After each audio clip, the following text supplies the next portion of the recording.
rever também aqueles que nos visitam. Sejam muito bem acolhidos, muito bem-vindos. Nós estamos trabalhando então esse mês a série Em Família, Urgências e Prioridades. Vimos aqui sobre a relação que nós precisamos ter com o dinheiro e com os valores, principalmente quando pensamos em família. Vimos também na semana passada sobre a criação de filhos, aquilo que de fato são valores para que a gente possa priorizar, e também as tarefas que a gente precisa priorizar, mas por que nós precisamos priorizar? Pelas motivações corretas e não pelas aparências ou por muitas vezes aquilo que a gente tenta criar da nossa própria reputação na educação dos nossos filhos, e que muitas vezes a gente exige coisas deles porque a gente quer que ao se apresentar para o mundo a gente possa apresentar aquele grande troféu, né, que nós criamos, nós educamos, e muitas vezes a gente confunde aquilo que nós precisamos realmente passar para eles. Hoje nós vamos trabalhar então um assunto que eu vim com colete à prova de bala. Eu confesso, eu estou aqui vestido por baixo. Eu quero pensar sobre vocês, mulheres. Hoje é uma mensagem apenas voltada para vocês, mas lembrem-se disso, quando a gente fala sobre vocês, vai respingar nos homens também. Então vocês podem ficar felizes e satisfeitas com isso. Eu queria pensar com você sobre esposas, tarefas e essência. Queria pensar como que na nossa sociedade a gente tem um pouco que confundido, trocado, invertido, muitas vezes aquelas coisas que são apenas tarefas, e tarefas são tarefas, elas precisam ser realizadas, mas elas só são tarefas e elas não atribuem a nós valores. As tarefas em si, sejam bem realizadas ou mal realizadas, elas não atribuem a você, mulher, algum valor, caso você não o tenha ou ache que não tem.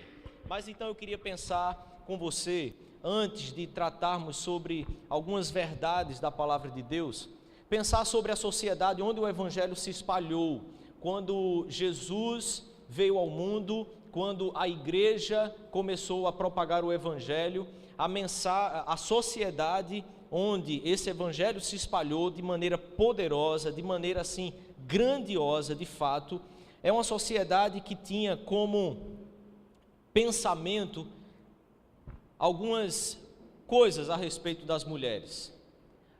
E aqui é preciso que você não necessariamente olhe com os seus olhos de hoje para aquelas afirmações que foram feitas há milhares de anos atrás, mas você olhe entendendo que naquela sociedade talvez nada muito absurdo estava sendo dito, porque era aquela sociedade daquela época, e quando nós lemos a história lá atrás, nós costumamos atribuir valores, atribuir questões para aquela sociedade quando não era possível se atribuir até então, porque ela não teve a experiência e a caminhada que hoje nós já temos. Então, dentro do campo da filosofia, eu queria pensar recortei aqui alguns pedaços para trazer um pouco do pensamento que se tinha naquela época.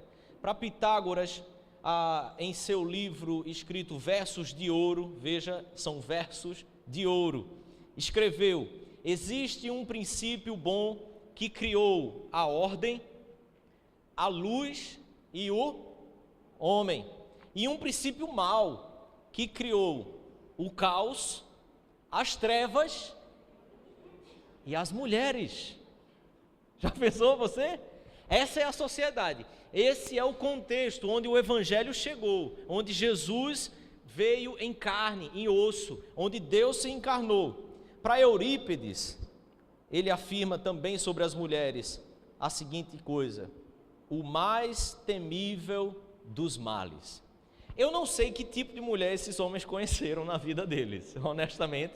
Olhar para uma mulher e pensar assim: é o mais temível de todos os males. Deve ter sido aquela de Alceu Valença, né?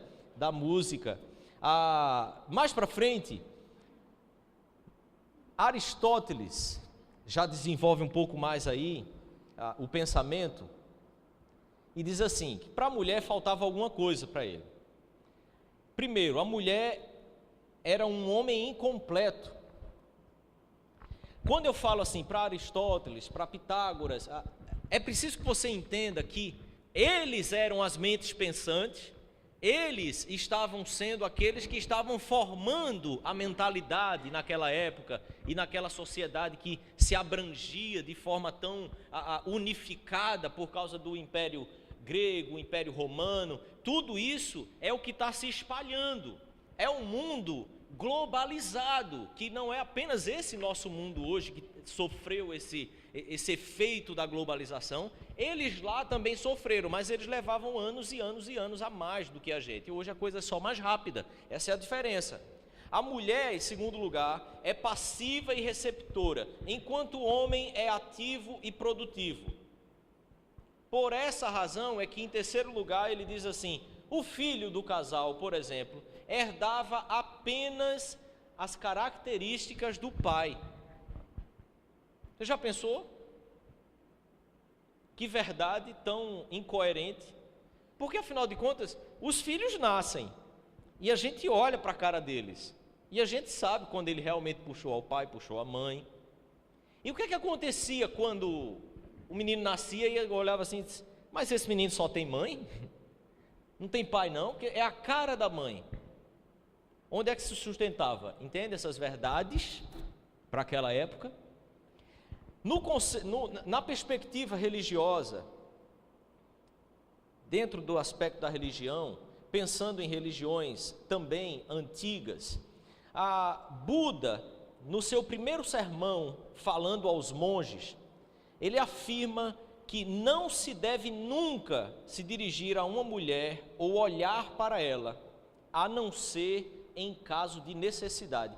Imagine nesse contexto em que nós estamos aqui hoje, como falar para essa plateia,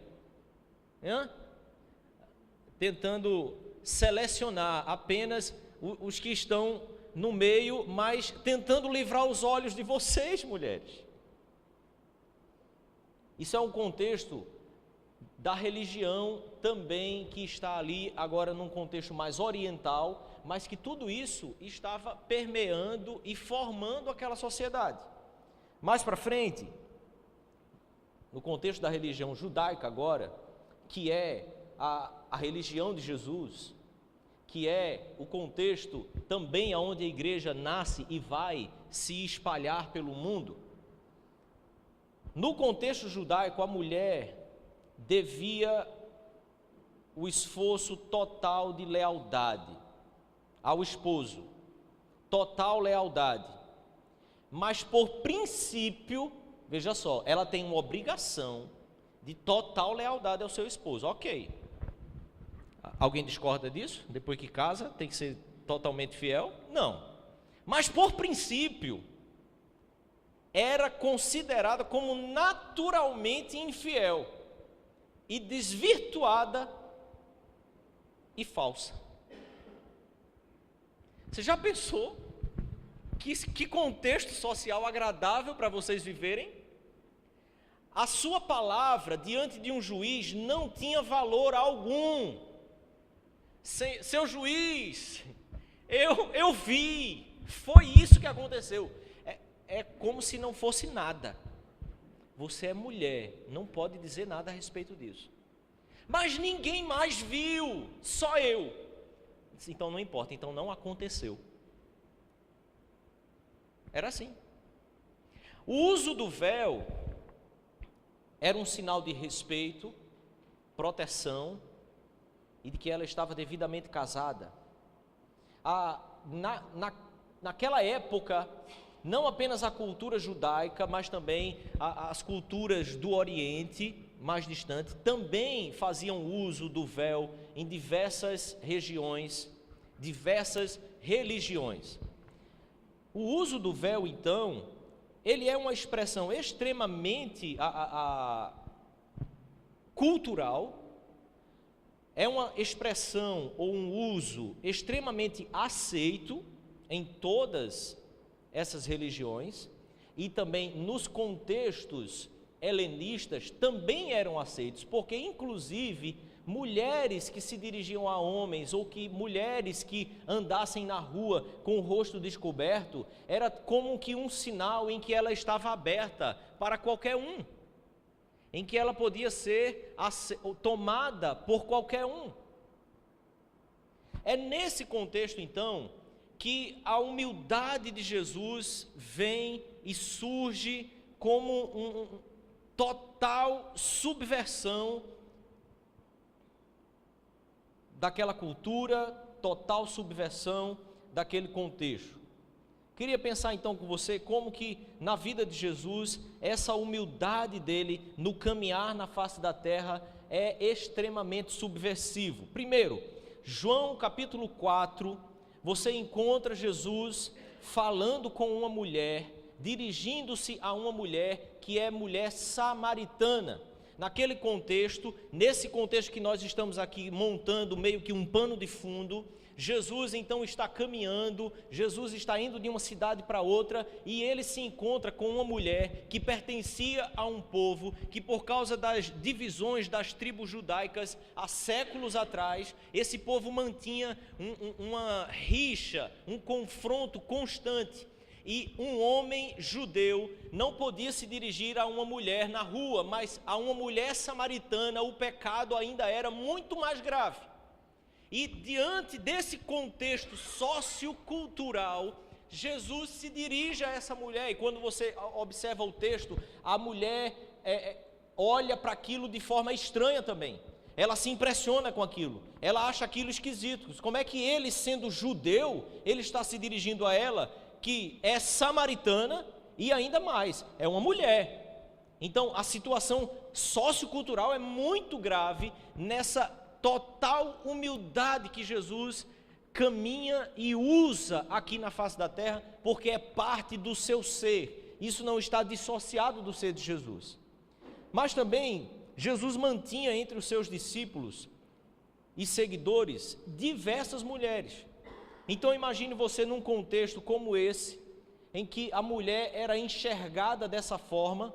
Jesus, entre os seus discípulos, nas suas caminhadas, nas suas paradas nas cidades, sempre algumas mulheres estavam ali também ouvindo da palavra de Deus, ouvindo do evangelho, ouvindo do perdão, ouvindo do resgate da identidade delas também, na imagem de Deus, na pessoa de Deus e através de Jesus. Jesus mantinha entre os seus discípulos, seus seguidores, mulheres, e isso dentro de um contexto desse.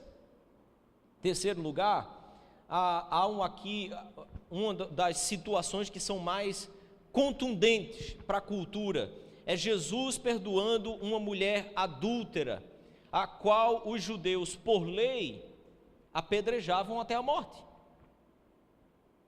Então observe, se para alguns filósofos nem alma a mulher tinha, e por isso ela não precisava de religião, agora Jesus recebe uma mulher prostrada aos seus pés, chorando, lavando os seus pés com as lágrimas.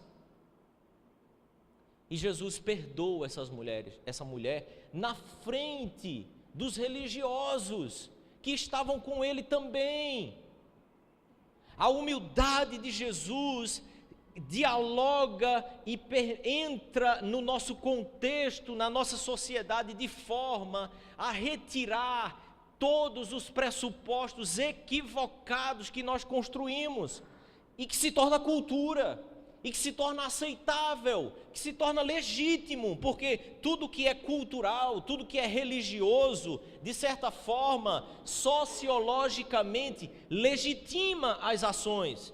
E por isso tantas pessoas cometem atrocidades em nome da religião, porque a religião, de certa forma, legitima os atos, e as pessoas usam com essas prerrogativas também. Mas um acontecimento que eu acho que é dos mais marcantes na relação e na verdade que Jesus então restaura na humanidade, é que num contexto onde a voz da mulher não servia perante a autoridade nenhuma, perante a lei, o testemunho da mulher não servia de nada, a primeira pessoa que testemunha da ressurreição de Jesus é uma mulher. Deus escolhe uma mulher para testemunhar como aquela primeira que viu o testemunho, a ressurreição de Jesus. Você lembra o que os discípulos fizeram? Eles saem correndo e vão lá olhar. Eu acredito que tenha sido assim por uma profunda esperança de que aquilo estivesse acontecendo. Mas vivendo naquele contexto, sim, o caminho é um caminho de crise. Aceito ou não esse testemunho? É verdade ou não é? Jesus já demonstrou para nós como que se deve lidar com elas, quem de fato elas são, como elas são iguais, mas vamos lá ver. O fato é que então a palavra de Deus define para nós, e eu queria usar aqui com você um texto de Gálatas, a relação de alguns polos, de alguns extremos que naquela sociedade existia. E a palavra de Deus mostra como que o Evangelho dissipa, como que o Evangelho destrói, como que o Evangelho acaba com todos os extremos que culturalmente nós somos capazes de construir e que separam as pessoas. Paulo diz então assim, de sorte que não pode haver judeu, isso é um extremo, nem grego é outro extremo. O judeu naquela época achava que não tinha muita chance, aliás, não havia chance para que os gregos pudessem conhecer a Deus. Não pode mais haver então nem judeu nem grego. Não pode mais haver, observe que dois extremos aqui, nem escravo, nem liberto. Não existe mais essa distinção, esse aqui é um senhor, ele tem os escravos, esse aqui é só escravo. E o escravo naquele contexto tinha também as mesmas percepções ou as mesmas definições sobre ele, como as mulheres também tinham. Escravo não tinha alma, escravo não era gente, escravo era escravo, servia apenas para trabalho e ponto final. Por isso, não era um crime quando um senhor decidia matar o seu escravo. Por quê? Porque não era um ser humano. Então ele não era um assassinato. Era apenas uma limpeza estrutural. Não pode mais haver nem escravo, nem liberto, nem homem, nem mulher. Observe que a afirmação que o Evangelho faz, então, ela é uma afirmação entre a relação que ambas as partes mantêm umas com as outras, porque não é uma afirmação sobre a essência, não é uma afirmação sobre identidade. Observe, não pode haver homem nem mulher. Por confundir aqui as afirmações, muitos têm advogado a favor do homossexualismo, como dizendo que não existe mais essas questões. Não é disso que está sendo falado, porque judeu continua sendo judeu, grego continua sendo grego. Não pode mais haver são esses extremos, essas separações, colocando um como melhor que o outro. Não pode mais haver essa separação, como se distinguindo ou separando o senhor do escravo, como se o escravo não tivesse dignidade humana nele. Assim como não pode acontecer isso entre os homens e as mulheres. E Paulo explica, porque todos vós, em Cristo, são um só. Observe, querido, que muitos dos nossos argumentos sociológicos, muitas das nossas críticas diante da nossa sociedade, pode parecer que vai desconstruir esses extremos e esses exageros na separação do homem e da mulher, ou muitas vezes agora, no nosso contexto, tentando trazer uma dignidade à mulher, que no final das contas, apenas Jesus Cristo e a consciência da habitação de Jesus é que pode trazer para a gente. Cristo é que faz com que nós sejamos um. É Ele que restaura em vós a dignidade, a essência, a imagem de Deus sendo restaurada. E se sois de Cristo, também sois descendentes de Abraão e herdeiros segundo a promessa. O que a palavra de Deus está dizendo, e aqui Paulo coloca a relação homem e mulher dentro de um contexto de extremismos entre judeu e grego, entre escravo e livre, porque era sim uma relação extremada, uma relação que fazia distinção da natureza desses indivíduos, e o que o Evangelho faz é acabar com essa distinção quanto à natureza.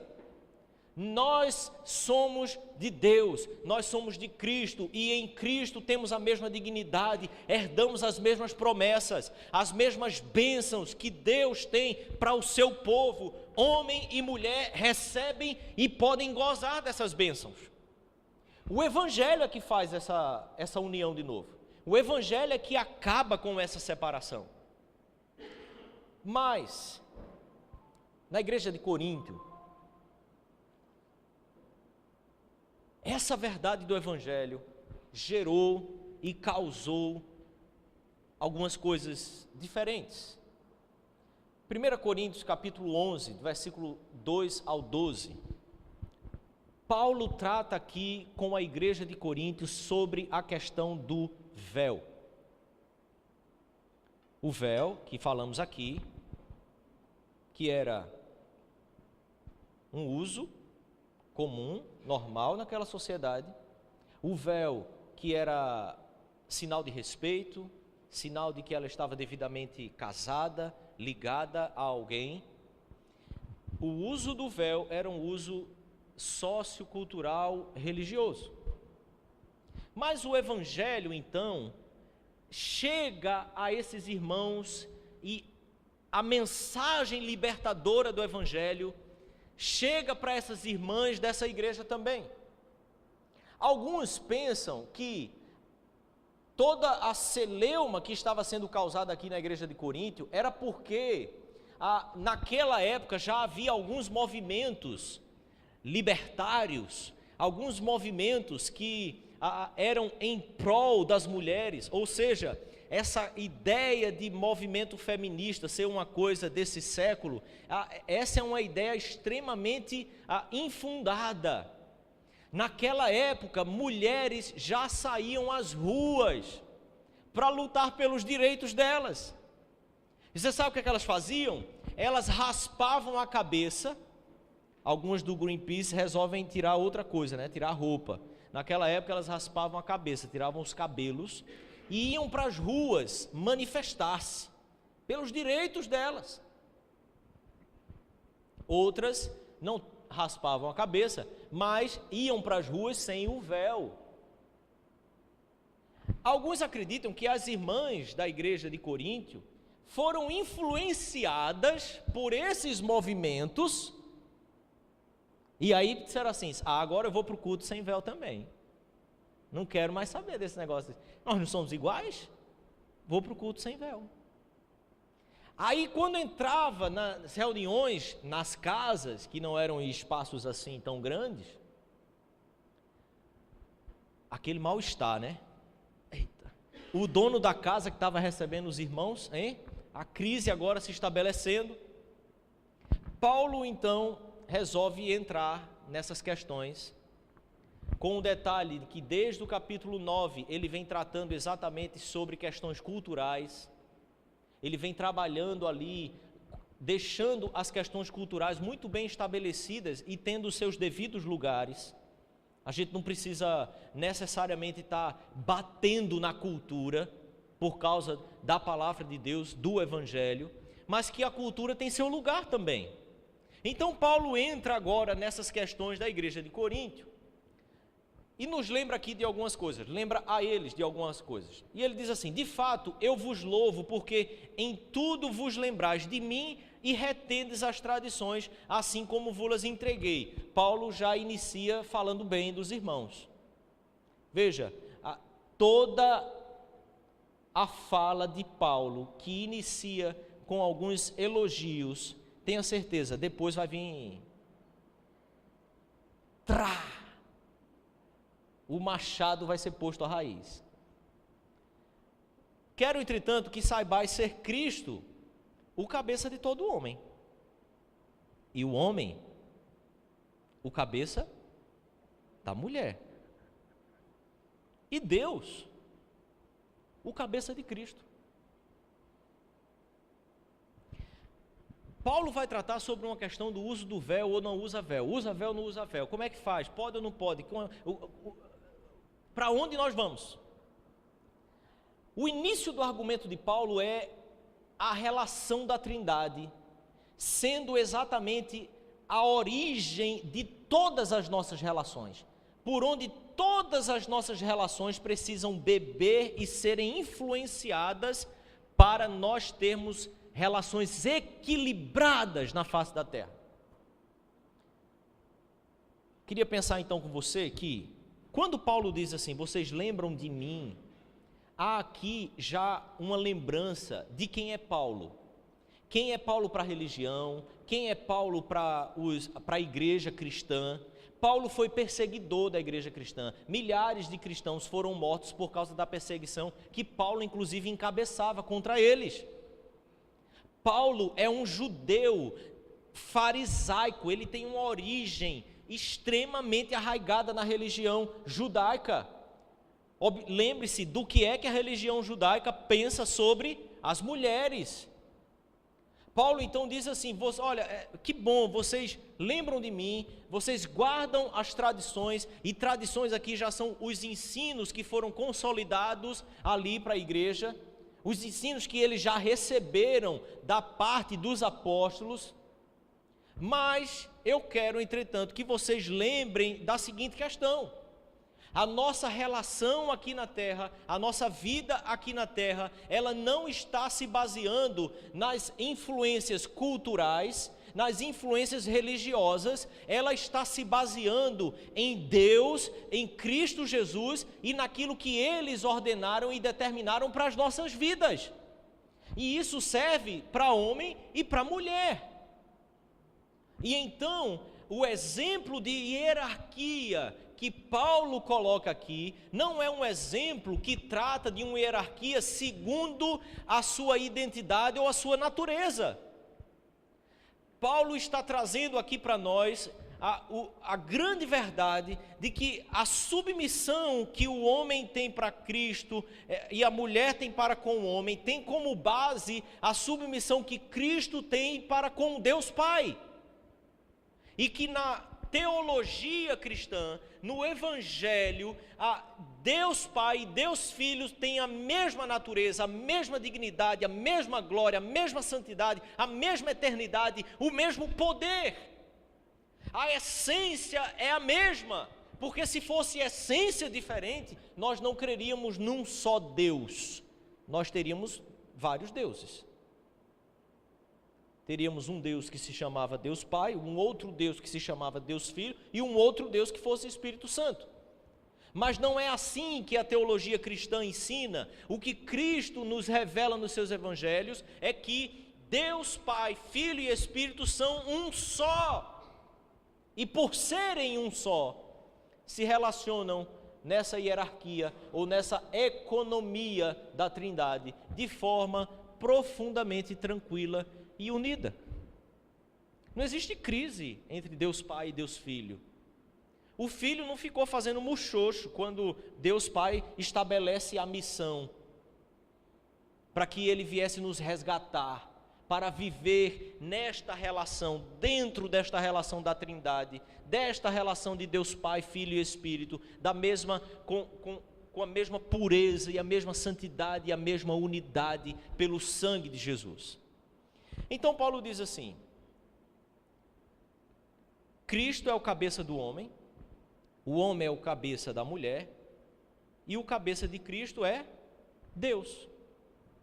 Quando nos evangelhos a palavra aqui, cabeça, é usada, elas se referem à origem ou à autoridade, mas nos evangelhos, 98% das vezes em que ela aparece, ela está se referindo à autoridade. Os outros 2% à origem. Mas eu acredito que Paulo está fazendo aqui o jogo no uso dessa palavra, porque ele vai argumentar agora, do versículo 4 em diante, que o homem é a autoridade sobre a mulher, mas que também a mulher tem a origem no homem, mas o homem também tem origem na mulher. Veja, todo homem que ora ou profetiza tendo a cabeça coberta, desonra a sua própria cabeça. Aqui é a questão do uso do véu ou não, e dos homens chegarem com chapéu ou não diante da igreja e orar. Paulo está trazendo então aqui questões práticas que eram questões daquela cultura. Na nossa cultura, isso não teria nenhum significado. Esquisito seria uma mulher chegar de véu.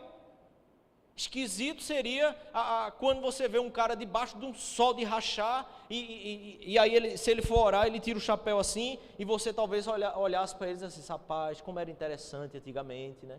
As pessoas tiravam o chapéu como sinal de respeito. Mas na nossa sociedade, em pouquíssimos lugares, você tem esses critérios ali operando. Paulo então está tratando isso aqui. Ele diz, toda mulher, porém, que ora ou profetiza com a cabeça sem véu, desonra a sua própria cabeça, a autoridade, certo? A autoridade que está sobre ela, no sentido que a cultura ali explicava, de que uma mulher com o véu, ela era uma mulher de respeito, uma mulher que precisava ser respeitada, ela estava devidamente casada, ela tinha a sua posição social já definida, porque é como se tivesse rapada. E quando ele diz agora assim, quando essa mulher está deixando de usar o véu, é como se ela tivesse com a cabeça raspada. E aqui lembre-se do que acontecia agora na época de mulheres que iam protestar, que raspavam a cabeça, mas não só mulheres que saíam para protestar, raspavam a cabeça, como também as prostitutas cultuais nas diversas religiões daquela época, também raspavam as suas cabeças. Há uma questão cultural aqui. O que Paulo está nos ensinando é que aquilo que é cultural tem que ser pesado. Necessariamente, pode ser que não seja abolido. E nós não estamos gastando a nossa energia por causa dessas questões necessariamente. Agora, aquilo que precisa ser abolido, porque é o Evangelho que traz o essencial, é o Evangelho que resgata nossa essência, nossa identidade como ser humano diante de Deus. Mais para frente, então, Paulo nos diz, portanto, se a mulher não usa véu, nesse caso, que rape o cabelo. É mais ou menos assim. Querida, se você está aqui criando confusão agora por causa disso, então faça o seguinte, raspe logo a cabeça. Se o problema é por causa dessa coisa de que você precisa se sentir em igualdade com os homens na congregação, então chegue e raspe logo a cabeça. Faça como as outras mulheres que estão raspando a cabeça para dizer assim, temos a mesma autoridade, somos iguais a vocês. Mas, se lhe é vergonhoso o tosquear-se ou raspar-se, então cumpre-se usar o véu. Observe como que a postura de Paulo e a condução de Paulo para com essas irmãs é a seguinte. Essas coisas são meros detalhes. Essas coisas não são o essencial nas nossas relações. As coisas que são culturais, necessariamente, elas não serão as coisas que vão definir quem somos. Versículo 7, Paulo diz, porque na verdade o homem não deve cobrir a cabeça, por ser ele imagem e glória de Deus, mas a mulher é glória do homem. Volta de novo a relação da Trindade e aquilo que Deus estabelece. E agora ele vai explicar por que o homem é glória de Deus e a mulher é glória do homem. Versículo 8, ele diz, porque o homem não foi feito da mulher,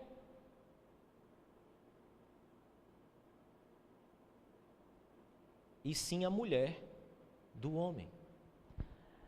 O argumento de Paulo agora, que estava na Trindade, agora é um argumento que vai lá para a criação de todo esse universo onde nós existimos. Antes mesmo do pecado. O argumento de Paulo vai para um momento da história de todo esse universo em que tudo era perfeito. Não existia mentira, desconfiança, não existia falta de dignidade, não existia ninguém pisando em ninguém, não tinha nada disso. Era tudo perfeito. Não tinha homem dando uma de machão, dando uma de melhor, não tinha mulher tentando brigar porque o marido, porque ele não sustenta a casa, porque era aquela, como a gente viu aqui. Não tinha programa que as pessoas precisassem ir lá resolver as pitangas das suas casas, porque não existiam, tudo era perfeito. Então Paulo diz assim, o homem não foi feito da mulher, a mulher que foi feita dele. Observe aquilo que falei sobre o jogo que Paulo está fazendo com a palavra cabeça, tanto de origem como de autoridade. A justificativa então sobre a autoridade que se tem sobre ela, é a justificativa exatamente porque ela é originada do homem, ela veio do homem, ela procedeu do homem. E 9 ele diz, porque também o homem não foi criado por causa da mulher, mas a mulher foi criada por causa do homem.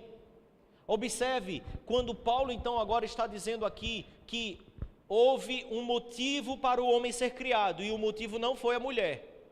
Houve um motivo para que a mulher fosse criada, e o motivo foi o homem. Aqui ele está embasando exatamente o motivo pelo qual o homem vai ter autoridade sobre ela. É um motivo que é o motivo de toda a criação. Os propósitos de Deus, os planos de Deus que estão sendo estabelecidos, ambos no mundo estão para servirem a Deus. Homem e mulher foram criados porque Deus tem um propósito, porque Deus tem uma história para o mundo, Deus tem um caminho a ser feito na face da terra, então Ele criou o homem para ser vice-gerente de tudo isso que Ele criou. Mas a afirmação bíblica é de que o homem sozinho, ele não conseguiria dar conta do que Deus estabeleceu para a vida do homem. Os propósitos de Deus precisavam então ser realizados através do homem, mas o homem precisava de uma mulher para que os propósitos de Deus fossem realizados na vida dele.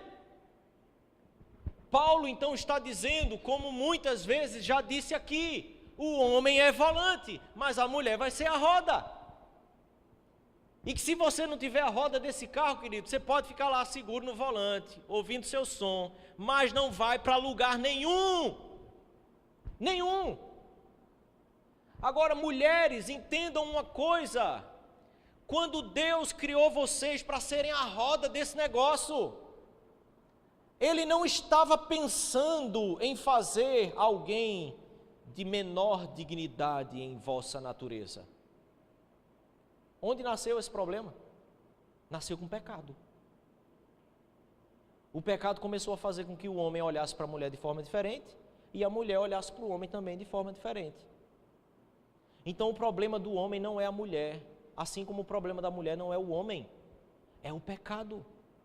É o pecado que se originou, que deu origem a todos os problemas que nós passamos a construir na relação homem e mulher.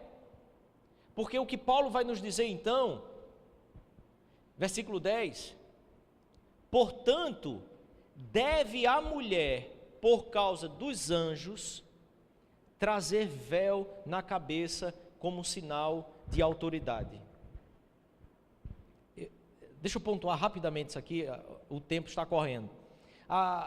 Talvez você possa pensar assim, nossa, o que foi que aconteceu aí, né? Paulo bateu a cabeça, caiu, escreveu agora, por causa dos anjos, elas devem usar véu. Oi, né?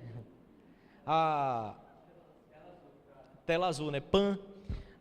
Paulo está trazendo aqui uma questão que é, para a igreja do primeiro século, havia uma consciência muito profunda daquilo que a palavra de Deus já nos afirma sobre os anjos, de que eles são ministros de Deus para servir ao seu povo, para servir aos homens de Deus. Observe a consciência de que quando eles se reuniam, sim, os anjos estavam presentes como ministros, como servos para servir ao povo de Deus. E agora então Paulo traz aqui essa afirmação, olha, esqueçam essas coisas, porque assim, eu vou usar véu porque o marido de fulaninha está lá, né? Não vai estar só o meu marido, eu vou usar véu. Ok, se está difícil a compreensão desse negócio, lembre-se que pelo menos por causa dos anjos, sim, e eles não são mulheres, tá? Se você de repente está lendo mangá com seu filho e tal, e aparece uns anjos assim meio com cara de mulher, isso é estranho, cuidado, explica direito para o menino. Versículo 11 então, Paulo diz: no Senhor todavia, nem a mulher nem o homem, o quê? São independentes um do outro. Nem mulher nem homem é independente um do outro. Querido, você não pode tratar sobre questões com sua esposa como se você fosse algo à parte. Você não pode pensar no benefício do outro como se fosse algo à parte. O que Paulo está nos lembrando aqui é o que a palavra já nos afirmou. Ambos são uma só carne. A roda não vai andar sem volante, filho. A roda vai sair desgovernada nesse mundo. E o que mais tem hoje são mulheres de sucesso, mas desgovernadas na vida. É a roda descendo a ladeira. Olha, não fique em frente, pode dar problema para você. E dependendo do tamanho da roda, ela pode esmagar você. Sim, elas têm uma condição tremenda de fazer isso. Mas ambos são uma só carne. Nenhum está separado do outro, nenhum é independente do outro. Nenhum pode viver como se o outro fosse menor que o outro. Vocês foram unidos. Paulo, então, para concluir, diz assim: porque como provém a mulher do homem, mais uma vez, origem, e a origem sendo exatamente o que traz a autoridade, assim também o homem é nascido da mulher. Afinal de contas, só teve um que não nasceu de mulher, o resto nasceu, até mesmo o nosso Senhor Jesus. Me diga, Deus podia ter vindo ao mundo sem precisar de uma mulher? Podia.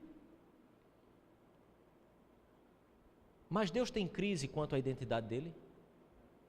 Ao poder dele? Aquele de fato é? Não. Então, serei nascido de mulher.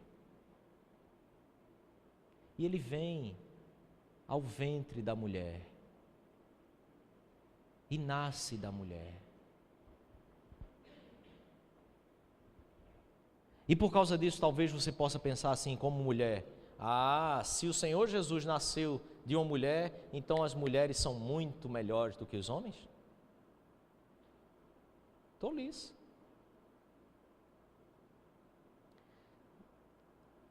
Tudo vem de Deus. Não importa. A mulher veio do homem, ok. O homem veio da mulher, sabe? Mas no final das contas, tudo vem de Deus. O que é que eu quero pontuar então aqui com você? É que a existência de ambos tem origem em Deus e em seus propósitos. Quando eu e você perdemos de vista o propósito que é de Deus, aí você começa a brigar com seu marido. Porque ele não faz direito, porque ele devia ser assim, porque ele devia isso, devia aquilo outro. Mas a grande questão é, qual é o propósito de Deus para a sua vida, mulher? Lembre-se, isso não é uma gíria, tá? Isso pareceu, né? Mulher, qual o propósito de Deus para a sua vida?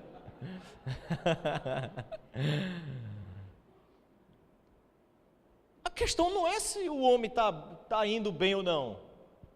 A questão é que se você está incomodada, comece a buscar quais são os propósitos de Deus para a sua vida.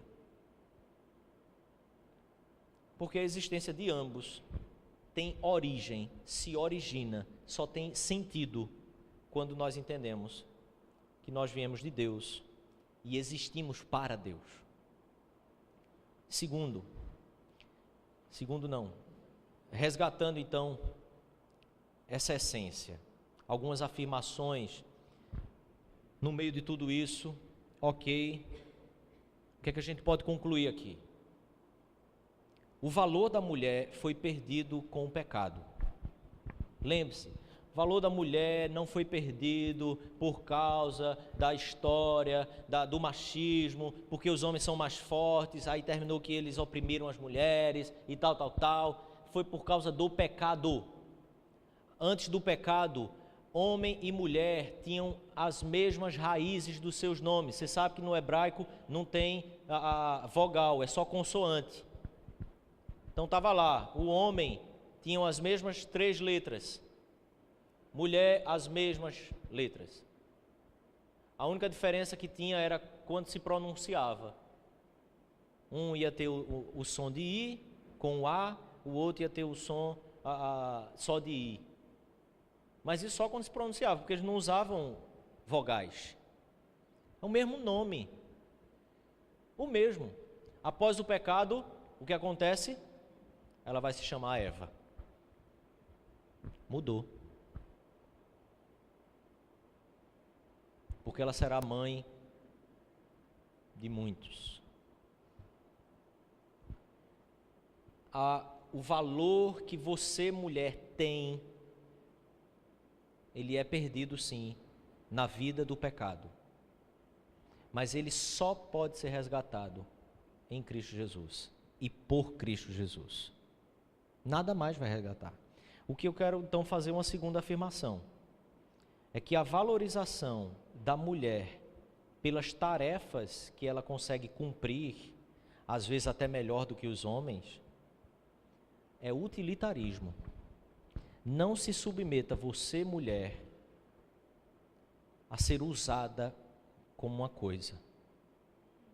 Porque quando você não quer ser um objeto de uso apenas para satisfazer os prazeres dos homens, mas você, ao invés de resgatar sua identidade e valor em Cristo Jesus, começa então a buscar sucesso nas suas tarefas e nos exercícios diários, você também está dizendo que é uma coisa e que vai ser valorizada por aquilo que você consegue realizar e não pelo que você simplesmente é.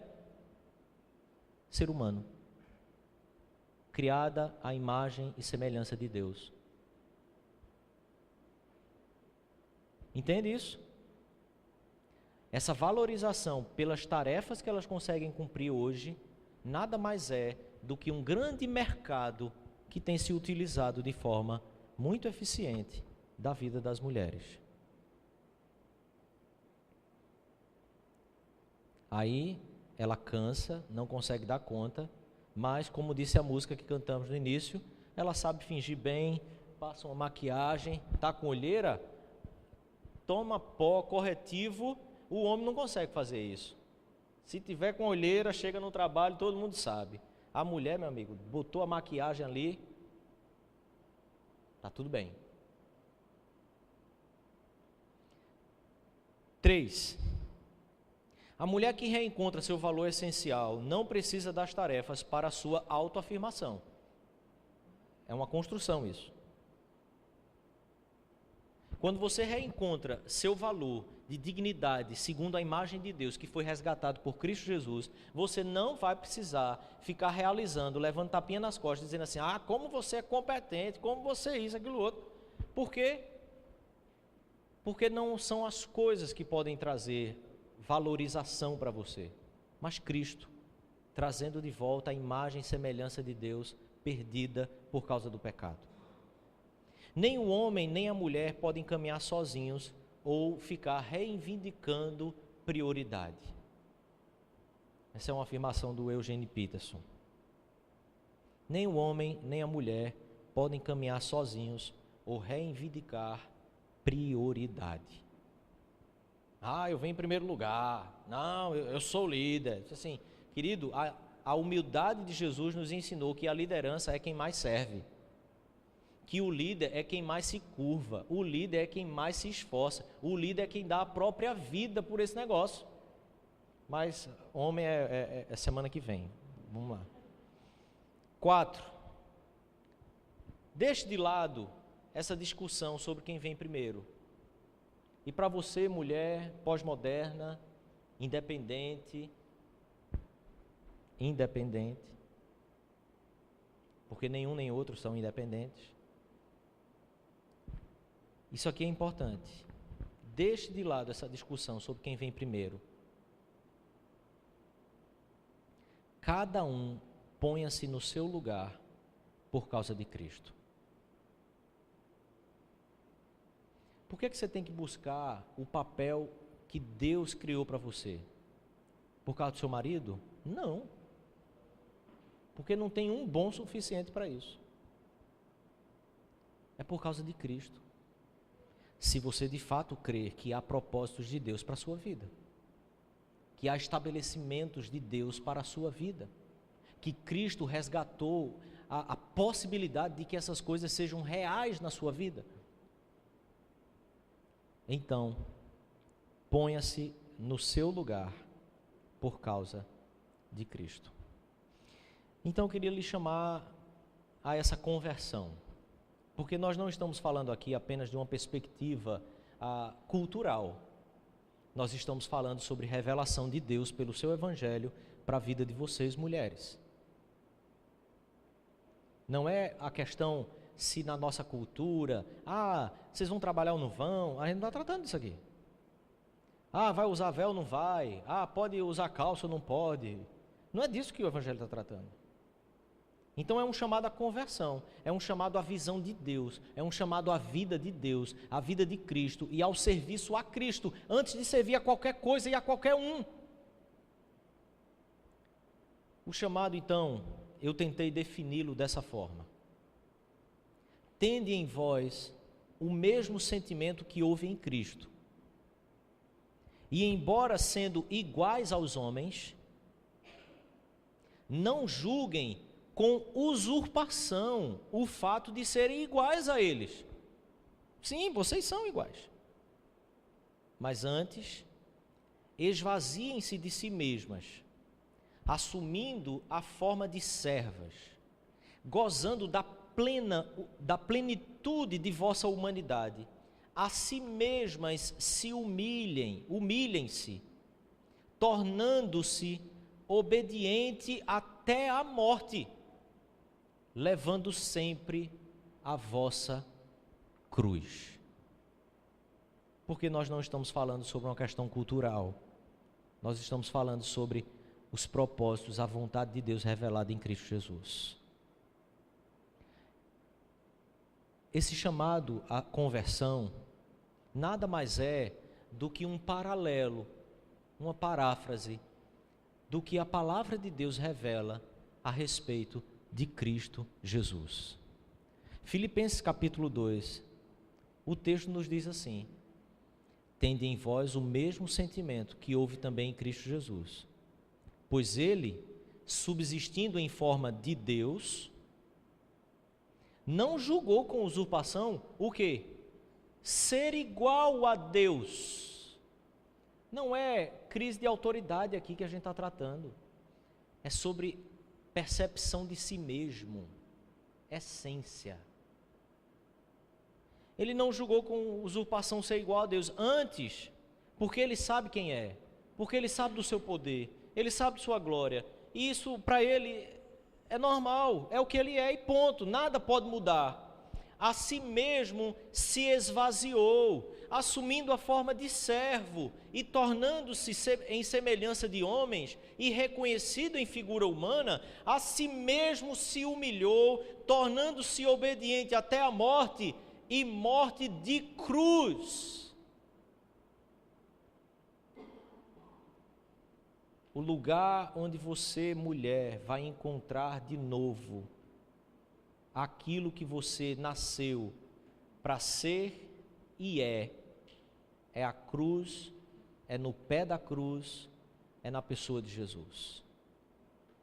Ele resgata para você toda a plenitude da vossa humanidade, deixando todas as instabilidades no passado, trazendo segurança, trazendo valor, trazendo uma estabilidade no coração e na alma, trazendo uma percepção real de si mesma e percebendo o valor que vocês têm em si mesmas na pessoa de Cristo Jesus, e não por causa de mais ninguém, não por causa de homem, não por causa de mulher, não pela competição, não por qualquer outra coisa, mas porque em Cristo nós temos o resgate, você tem o resgate da sua alma diante de Deus. Tenham em vós o mesmo sentimento. Não são as tarefas que vão levar vocês a encontrarem a plenitude no interior, mas é o que vocês podem ser na essência que Jesus Cristo resgatou quando nós perdemos com o pecado. Jesus, servir a Ele, amar a Ele e se curvar diante dEle, pode trazer para vocês de novo aquilo que o coração tanto anseia, e que por tanto ansiar, muitas vezes, eles começam a palpitar, a sair do ritmo, a sair do controle, as ansiedades tomam conta, as crises vão se estabelecendo, por mais que vocês estejam caminhando, indo para frente na vida, parece que ao deitar a cabeça no travesseiro, as coisas ainda assim não estão no lugar. Quem pode trazer plenitude e paz é um só, Jesus Cristo. E sim, dessa forma, as nossas relações vão encontrar o equilíbrio e o sentido correto de cada uma delas. E por isso Paulo diz para você, mulher, que a mulher santa pode santificar também o próprio marido, ainda que ele não creia na palavra de Deus. Porque nem homem, nem mulher são independentes um do outro. Feche seus olhos. Eu quero orar com você.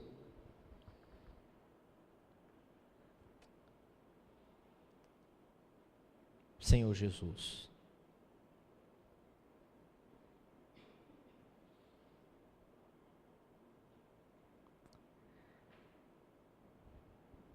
Pai, representando meus irmãos, homens como eu quero te pedir perdão, porque por causa do pecado no nosso coração, nós já cometemos muitos erros e até atrocidades com aquela que o Senhor fez, imagem e semelhança do Senhor e imagem e semelhança nossa também. Perdoa-nos, Pai. Mas em nome de Jesus eu quero te pedir que o Senhor, pelo teu Espírito, alcance o coração dessas nossas irmãs. Pelo teu Espírito, alcance o coração delas e revele claramente, Jesus, a sua obra, o perdão dos pecados e a restauração que há em Cristo. Que o Senhor comunique ao coração de cada uma. Que o Senhor comunique ao coração de cada uma o quanto elas são chamadas pelo teu Evangelho a servirem a Jesus nesse mundo. Que em Cristo elas podem encontrar o resgate do valor, da dignidade. Pelo perdão de Cristo elas podem encontrar de novo o sentido mais pleno e mais amplo que elas possam ter para a sua existência, para a sua vida hoje, amanhã e para todo sempre. Abençoe-nos, Pai, como servos humildes de Jesus, para que, unidos em Cristo, a gente caminhe numa só direção, para a glória de Deus Pai. E que pela glória de Deus, a gente não lute por primazias, a gente lute pelo anúncio, pela glória, pela exaltação do nome de Jesus, dentro das nossas casas, na nossa comunidade, no nosso bairro, no nosso país. Em nome de Jesus, Pai, levante aqui, levante nessa comunidade mulheres que temam uma coisa somente: ao Senhor Deus e a teu Filho Jesus. Em nome de Jesus, Pai. Amém. Amém.